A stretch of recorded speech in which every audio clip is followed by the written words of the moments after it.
Alrighty. So this is going to be kind of a build overview of the Bloodmage physical crit spell character that I've been playing from the start of early access. I went all the way through the campaign and into maps, and it's kind of crushed everything so far. Really, the only things we've struggled with have been the Ascendancies, a little bit of struggle with the third one, and then a little bit more struggle with the fourth one. But other than that, it's kind of destroyed everything. It's great at just about everything that I've been able to see. So here's a quick overview of the tree, and we'll go do some gameplay. Just to show you what the mapping looks like, do a little bit of bossing. And let's see, we have... And give it a quick corrupt before we go on about our business. That doesn't seem very good. One exalt. Okay, anyway. Bloodmage, Phys crit. Trying to find a map to run. Here we have +1 level map boss. We have a crazy corrupted map with 400 waystone drop chance and lots of monster damage and attack speed. Let's try this one. Alright, and I'll try and cover a few of the more interesting things. Okay, clearly that was not priced correctly. Let's can't do that for now. Okay. Alright, so we're using Bone Cage for our clearing spell. Oh, we got some shrines at the beginning, that's very nice. Bone Cage pins, we have it on astral projection, so it's cast away from my body on my mouse. And like normally, it just casts around you. We have Spell Cascade to make it do 3 circles. Where the circles meet, it can double hit the enemies. So it's a pretty huge damage multiplier. There we had a rare. We just kind of killed around him, and then detonate dead. And we have another rare. Let's try and one-shot this guy. Not quite. So, could be a few of those didn't crit. But normally I would not let him live that long. But let's try it with, so this is our crit weakness. And now we get the one-shot. So that was, we capped our crit weakness on that guy before killing him. Obviously, you don't want to take quite as long as I'm doing here to kill these things. And if you just detonate dead a lot of times, if there's a corpse nearby, that'll take care of them. So we had a few corpses that were lower health there.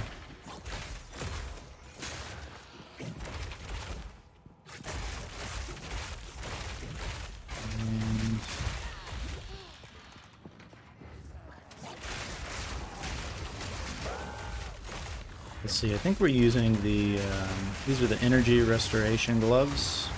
So every time we cast, we're getting a little bit of energy shield back, but it costs some of our health. And then we're relying on recoup and lifesteal to get our health back. So we're kind of trying to keep our energy shield and our life at full.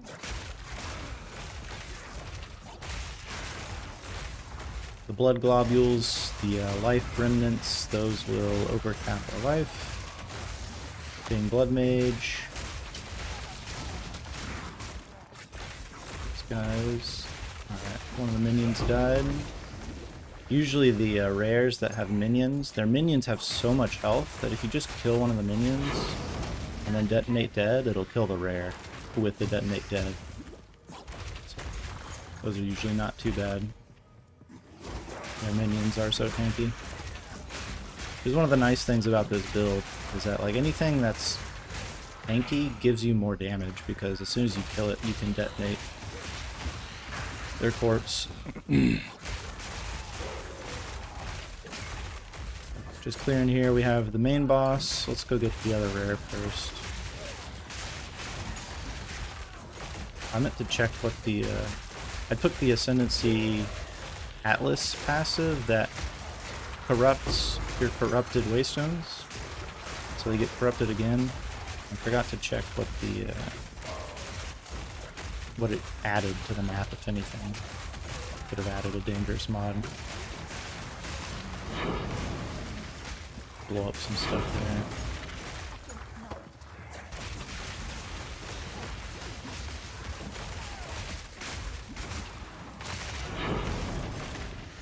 Pretty scary. Alright, let's get rid of some of this stuff.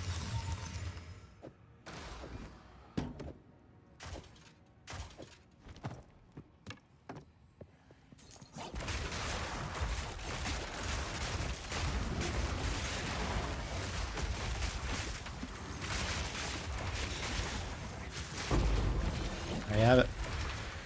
You don't need to play as dangerous as I'm playing. You can, you know, you can just kind of spam this until it pins them, and then charge up your Bone Storm. Or you can go and face tank them and charge Bone Storm in their face, like what I'm doing here, if you're tanky enough. Alright, we'll kill this boss. This is, should be a +3 boss. This down, we're going to cast Eye of Winter for some crit weakness. It goes up to 10, and then we'll charge this up. And took 3 to stun him, or should have been stunned there.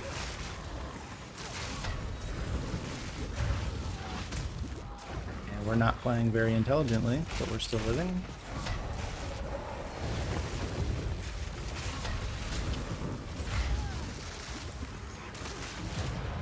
There you have it. Despite playing horribly, the boss was still fairly easy. So let's try this one and throw this in there. Empty my inventory here.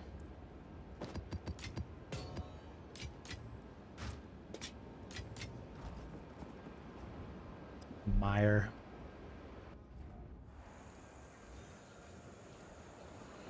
Ooh, we have a delirium in this one.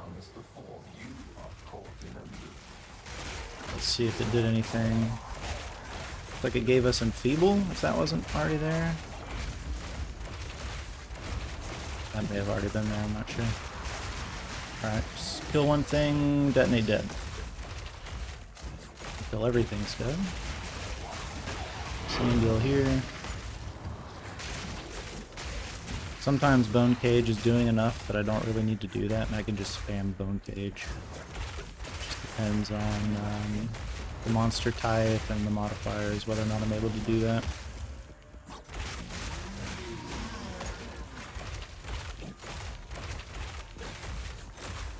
And then I also have, I don't think I actually have any like damage support gems on any of my skills. Besides, like Conk Effect on Bone Storm.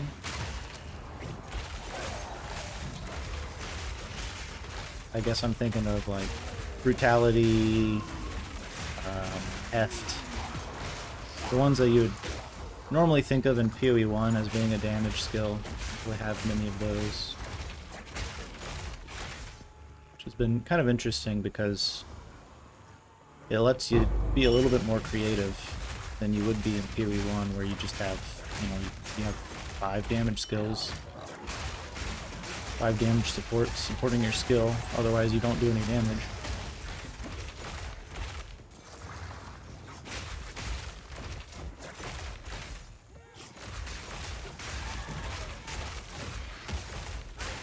I think we have is it called mobility on this one?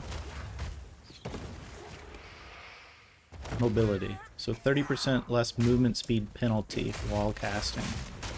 So that's on Bone Cage to let me kind of drift around a little faster in maps. As soon as I cast, you're normally like slowed pretty heavily. Like if you compare that to this one. It's just a little bit slower. So. I'm sure there's other options you could use for the 6 link, but that's what we got going on right now.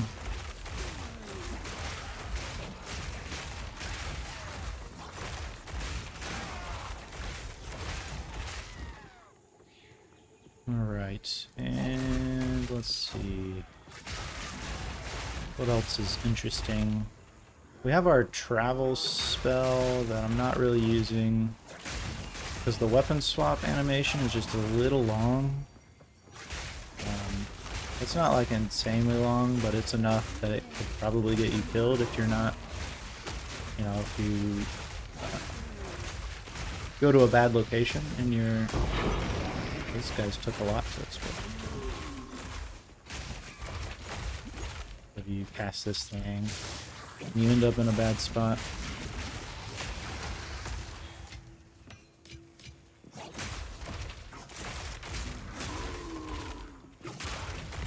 But normally after you've cleared a map and you have to go backtrack the entire distance of the map to find the rare, that's when I will use the ball lightning plus lightning warp combo.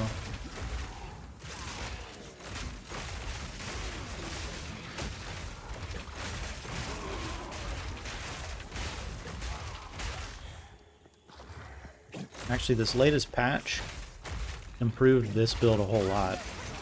They added,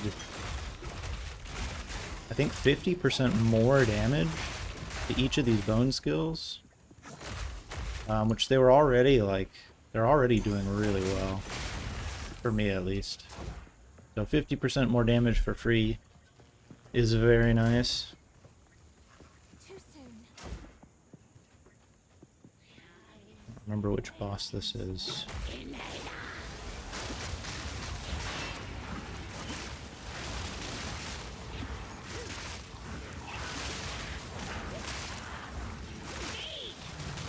Pick up some life remnants. I am having to like press my mana flask just to stay topped up. I generally do the life flask too. I'm casting a lot to stay topped up because you just never know what's gonna like go through your energy shield and try and one tap you. So just try and stay above half at all times on both of these. But yeah, pretty easy. And then considering these are, where is it? +3 boss difficulty. I haven't yet unlocked these other points, but we'll get there eventually. It makes them significantly tankier. So.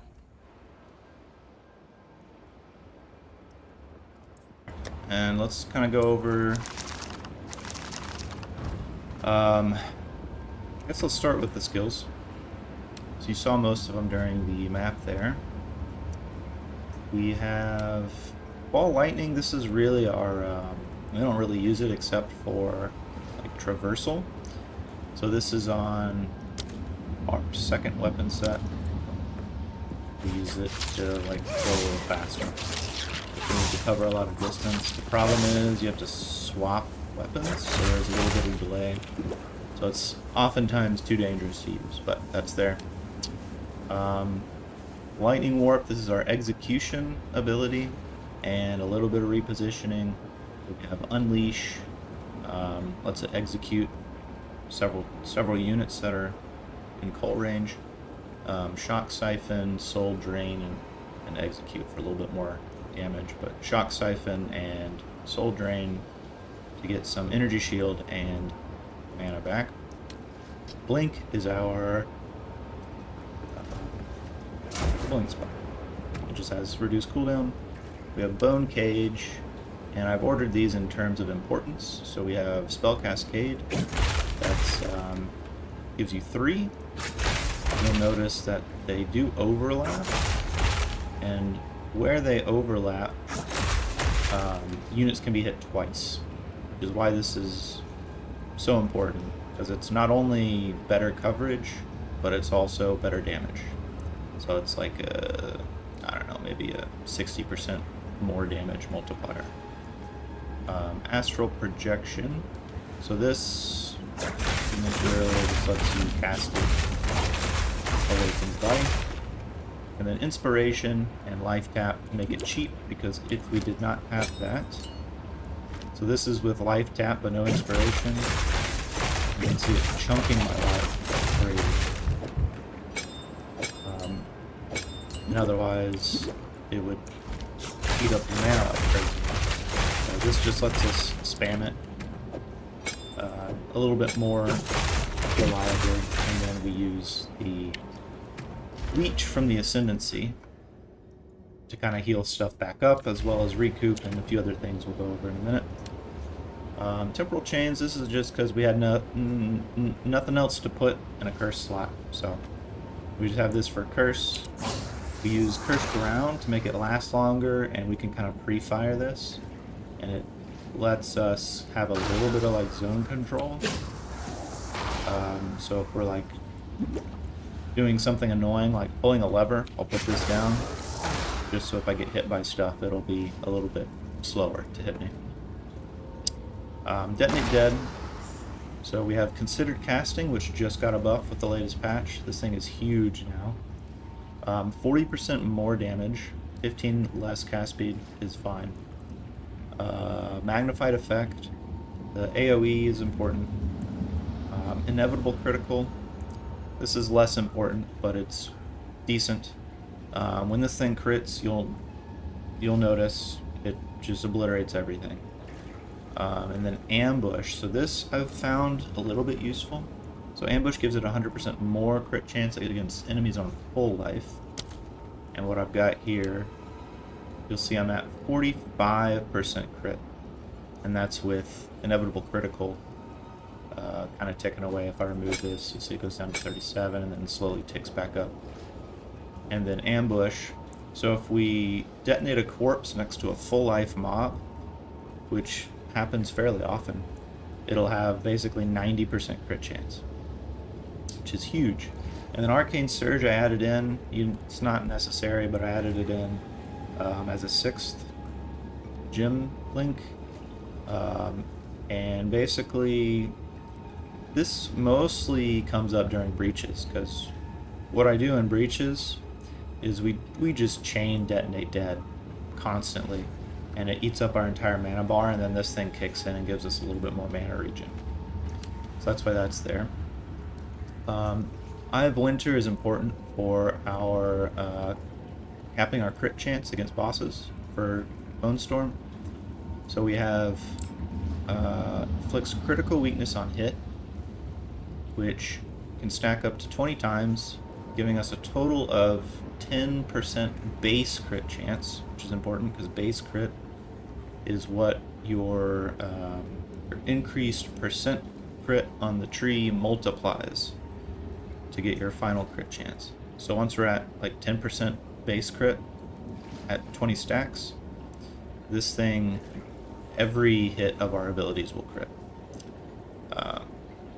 So we stack on Wild Shards and Ricochet, which just gives it a chance to have more projectiles. More projectiles is more hits, and more hits is more weakness. So that's why that's there. And then Bone Storm. This is our boss killer or rare killer that we can, if we don't have a Detonate Dead corpse next to a rare, we can just kind of stand back here and fire our Bone Storms. And usually one or two will kill any rare. This thing is extremely strong with crit. Let's see, we're at 70% crit chance. And we've got Demolisher. Well, let's see, this is not ordered. Let's order it like this. Do probably... Yeah, so we've got Splinter is the primary one. Breaking armor equal to 15% of damage dealt. Oftentimes you will break their entire armor in 1 or 2 volleys, which is just huge. For our damage, Scatter Shot. So Scatter Shot makes it so that this thing charges a little faster. So you can get a full charge in just a second or so. And if you don't have Scatter Shot, it takes a lot longer. So Scatter Shot is there for just ease of use. Demolisher is probably replaced with some other like damage skill, but I was trying to avoid increasing the cost of this skill because, as you see, it kind of drains a lot. That was like 2 seconds, 3 seconds, and my entire mana bar was gone. And most of the damaging support gems have like a mana multiplier on them, but you could easily swap this out for something that's like heft or brutality or something like that. And then Arcane Tempo just makes it so I can rapid fire these. But again, you could probably swap these out once you have enough cast speed in the build, which I do right now. Conk Effect is this is a damage multiplier that doesn't have a mana cost. And the way I think this works, so our projectiles hit, and then they have an explosion that hits. And so I think this works only on the explosion part. So this is 40% more area damage for half of the skill. So it's like a 20% more multiplier, but it doesn't have a mana cost. So that's why that one's in there. And again, you could replace that with, you know, a different damaging ability or something like that. And then we have Grim Feast, which is our way of overcapping our energy shield. We kind of naturally get a ton of energy shield in this build. And so Grim Feast lets us recover above our energy shield up to, I think, 2x. So we can have potentially 8k energy shield at any time in a map.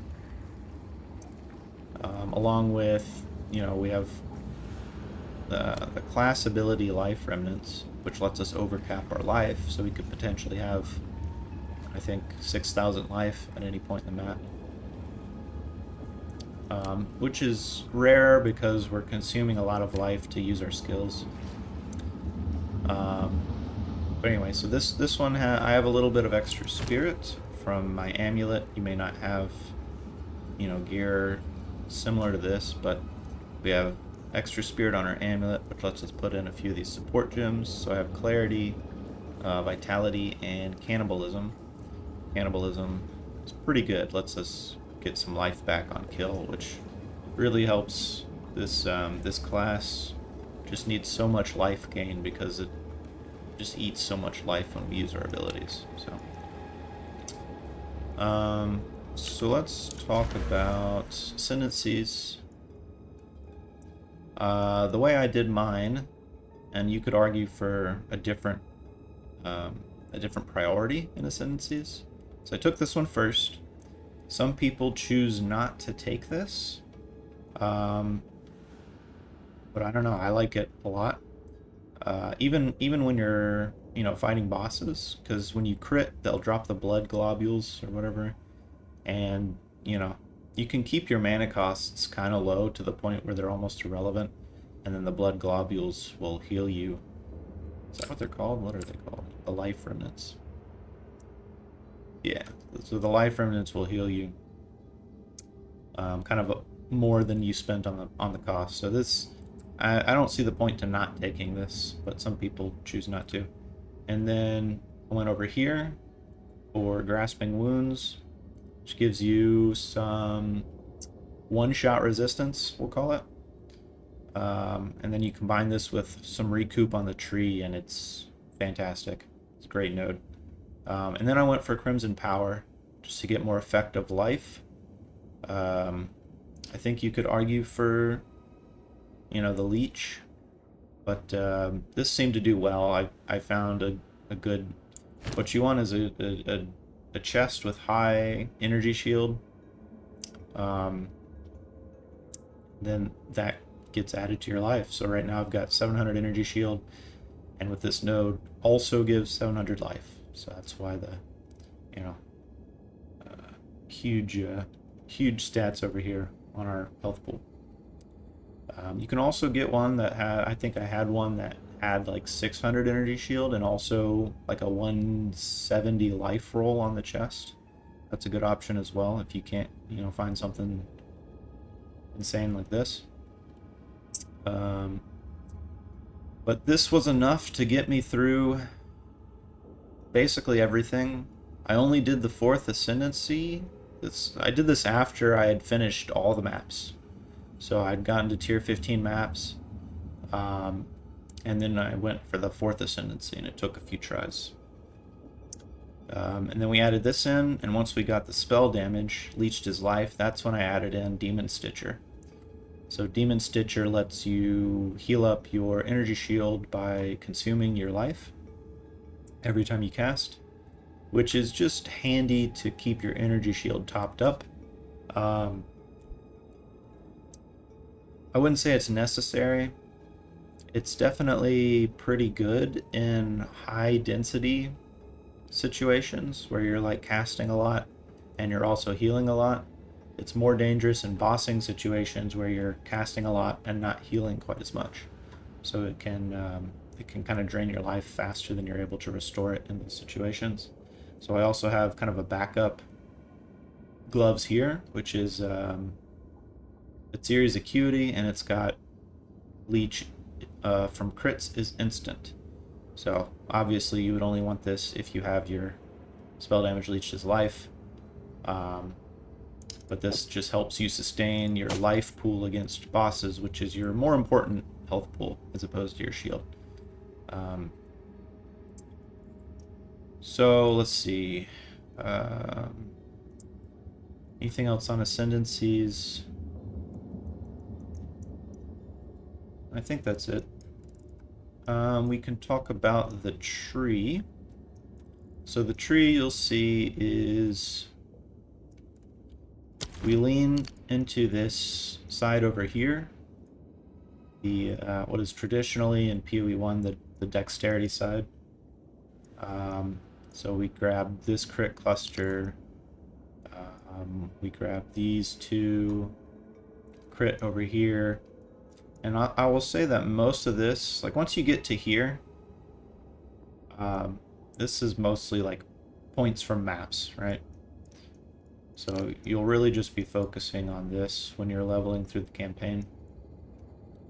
And then the way I started out was I went up through this node, taking all the damage, all the physical damage, and we went up here and got the recoup. Went up here to get this crit, and then eventually made our way over here into aiming for this crit here, but also these nodes are actually pretty good despite being like the start node of another class. So we've got a bunch of crit here, a bunch of crit here, and then some more crit damage and some stats and cast speed. Cast speed is especially handy early on, just to make things feel smooth. But defensive-wise, we are recoup, energy shield, just enough energy shield. Like, the energy shield nodes are extremely good. Like, these 3 points here, that's 70% energy shield. So we take those for sure. Eventually, you move your starting points out of damage into this energy shield, just because the damage points are not as relevant. And let's see. So we go over here. So the main physical specific nodes we have are these 3, these 4. So this one lets us break more armor and gives us some crit damage bonus. And then this one lets us break more armor, assuming they have some sort of ailment, which I don't think we actually have an ailment that we apply. But the percent Phys increase is pretty good, considering the rest of our tree is like pure crit. So crit. And then on our crit nodes, we prefer crit damage over crit chance. We'll be getting crit chance from our gear, and in general, the crit chance nodes just aren't very competitive. Like 10% crit chance is not enough to care about. And then our recoup helps us sustain everything. You can take this one eventually as well. Some flat percent damage just helps as a multiplier for the crit damage. And then this wheel is a little bit unique. This one is reduced cost of skills, percent reduced cost of skills. That affects life cost and mana cost, which is why I take it. You could argue you don't really need this, but the way I see it, that's a pretty big regen multiplier. When our Bone Storm costs 400 per second, right? This is, I think without this, it's like 450 per second. So this is like 50 health per second when we're casting, as a kind of vague comparator. And then we get a whole bunch of jewel slots along the way. Good. So we get a whole bunch of jewel slots along the way. And we're kind of just going for energy shield, crit damage, and then I kind of threw in freeze threshold on some of these, just because freeze was kind of hard to deal with. It's hard to deal with freeze and stun, is the problem I run into, so I got a little bit of stun threshold here, and then I have a freeze charm to deal with freeze. But the freeze charm uses 80 charges, which is a lot. So in order to kind of sustain the charm, I've gotten some freeze threshold. So we have some freeze threshold here. We need to replace this jewel, but it's got some freeze threshold. And this one's a good one. So energy shield, crit damage, and recover 2% mana. This recover 2% mana on kill is very nice, especially in high density maps. And you can actually get crit damage and crit spell damage, which I didn't realize until a little later into the game. But so this one we've got energy shield, crit damage, and crit spell damage. So this is 37% crit damage. I think our build gets something like 450 crit, 524 crit damage. So that's a 5x multiplier on all of our damage. So yeah, tree's pretty simple. Just crit, take the really close energy shield nodes, the really close recoup nodes. This AoE is very, very nice, especially for Detonate Dead. So we take that, and then we get some cast speed just to make things feel smoother. So we get cast speed here, cast speed here, cast speed here. You could also take some skill speed. You could also go around this way and get some movement speed. But yeah, fairly straightforward. Our offhand skill set is for, so yeah, it's prod speed. This is just for our lightning warp and what is this thing called? Ball lightning. So all of the prod speed we get is just for ball lightning to go a little faster. I can use that to traverse some distance. So our offhand gets a little bit of prod speed here, some cast speed to make it faster. So kind of irrelevant. I wouldn't worry about that. So, okay. That's a skill tree. What else? What else do we have to cover? We got the gems. Oh, yeah, we need gear, I guess. So, gear, you're basically looking for plus level to physical spell skills on your wand, plus as many like multipliers as possible. This crit chance is actually really, really good. 90% crit chance is kind of huge for this build, so I would try and get this crit chance as high as possible. Get a little bit of cast speed is always nice, but this is a nice to have as opposed to mandatory. You really want the plus to skills, crit chance, and then spell damage. And then another nice to have is the damage as extra whatever. Cold is probably not the best one because you don't want to be shattering enemies because then they won't have a corpse for you to detonate. But, you know, you take what you can get. Your energy shield, your focus is the same thing. You want plus to skills, percent spell damage, spell physical damage, crit chance. Very simple. Your body armor is kind of your most important armor piece. You just want it to have massive energy shield.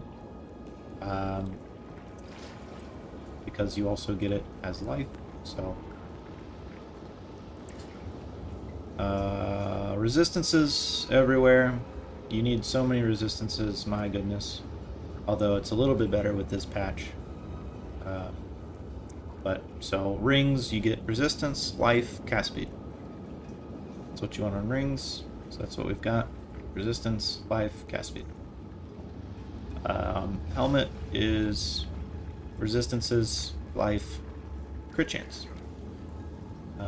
Crit chance is not as relevant, I would say. So just try and get high life, high energy shield, high resistances. Same on boots. You gotta have 30% movement speed. This game does not give you a whole lot of ways to get movement speed, so you need movement speed. So life, these are fantastic boots. High life, high movement speed, 2, you know, top tier resistances, pretty good. And wouldn't you know it, same thing on your belt. So life resistances. I got a little bit of chaos res here, and we got some life. Nothing special. You can always search for, like, I think a good mod on your belt implicit would be there's a belt that gives you instant, part of your flask usage is instant. That one would be pretty good. But I mean, belts are kind of hard to come by with good resistances, so those are going to be your priority. And then glove. In my case, I've made the glove the flexible slot, so you could always shift your resistances around to make your, you know, whatever piece of gear you want to be your flexible slot. In this case, we have glove. So I have been testing out Demon Stitcher. I'm not sure I like it that much, because it does eat a lot of life, more so than, you know, if I'm using its Series Acuity. I've noticed that I'm on 100% life like all the time with the instant leech, but my energy shield, especially in like if there's a lot of monsters on the screen, the energy shield is always 0. So this kind of helps mitigate that problem at the cost of, you know, every now and then your life dips a little lower than it should. Gets a little scary. But this does have some decent stats on it. You can do what I've done here is I corrupted a pair. So you give it an armor, whatever, jewel slot, and then you corrupt it, and every once in a while it'll add another jewel slot. And so I put in 2 5% elemental resistances to give it some reses. You can also do chaos res, but these gloves have 14 chaos res. And the amulet, so this amulet is crazy. You probably won't be able to find one quite this good. It has huge life, huge spirit, huge all spell plus level to spell skills, and some recoup. So it's just insane. But really what you're looking for is the plus to all spell skills and life. And if you can get spirit, great. Probably can't. You can also get some resistances on here to kind of patch up anything missing from other places. You can also get, I think,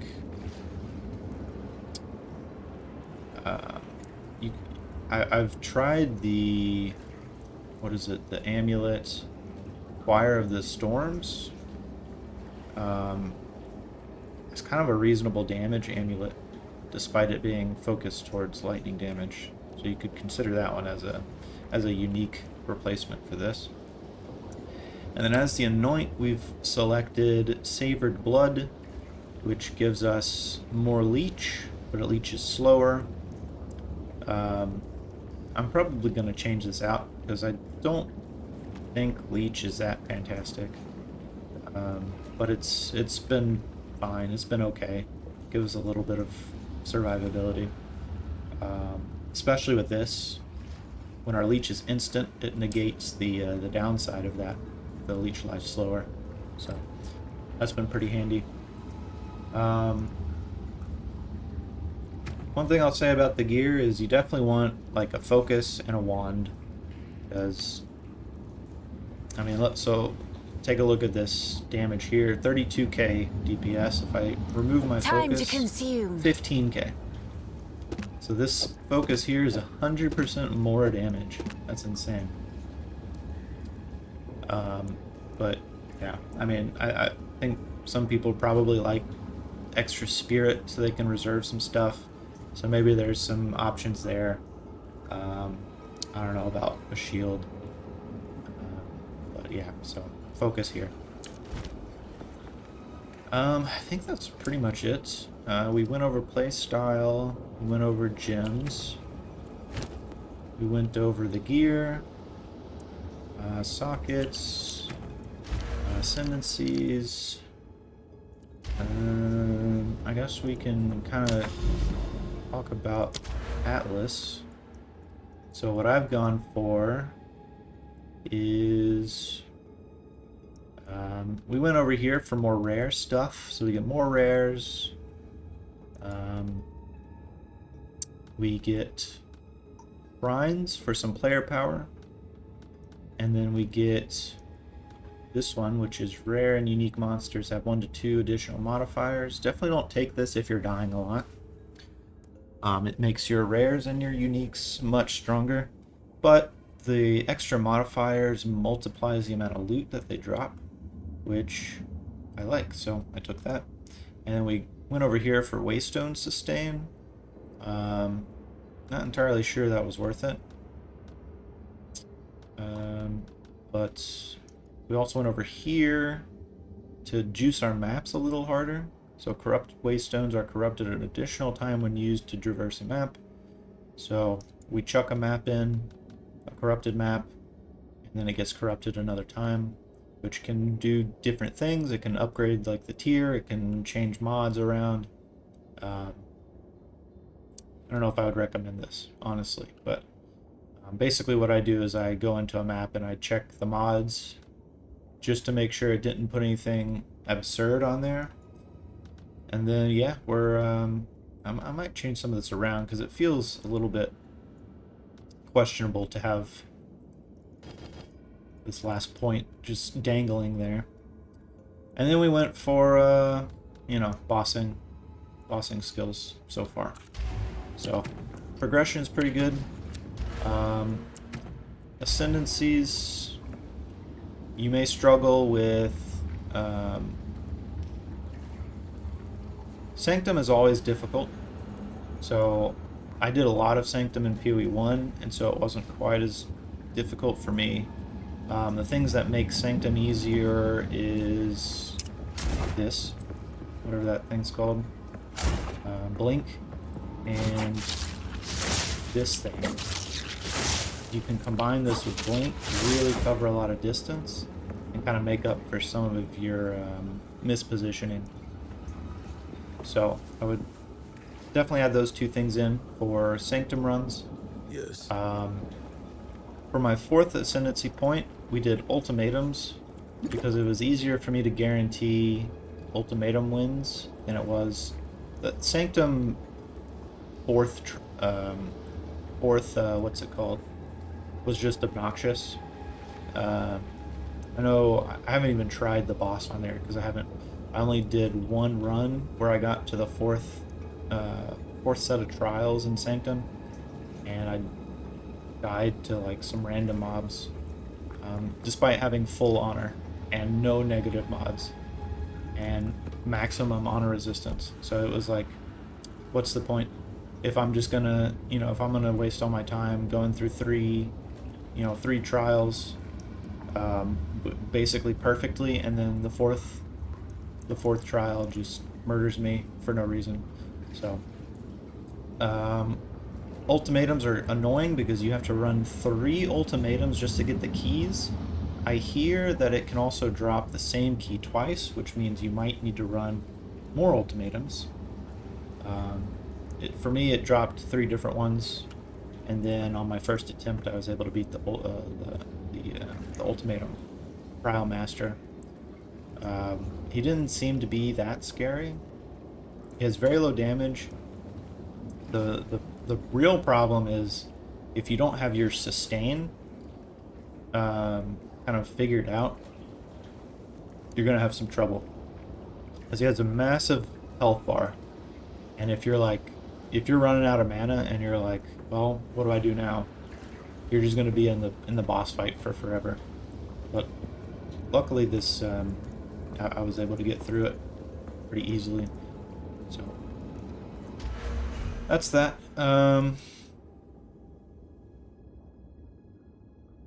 Yeah, I think that just about covers it. If you have any questions related to, other skill gem options or, whatever, I haven't tried every iteration of this. I'm sure there's some really interesting things you can do. Even keeping the skill tree the same, but just swapping out some gems here and there. So, feel free to give some suggestions or ask questions, and I'll try to respond to those in a timely fashion. Other than that, good luck. Have fun. This class is not as bad as, Reddit would have it seem, or, other haters of the Bloodmage. It's pretty good. It's surprisingly tanky, and the crit nodes are insane for damage. Like you just get so much damage, you don't know what to do with it. So anyway, see you later. Good luck. Have fun. Bye.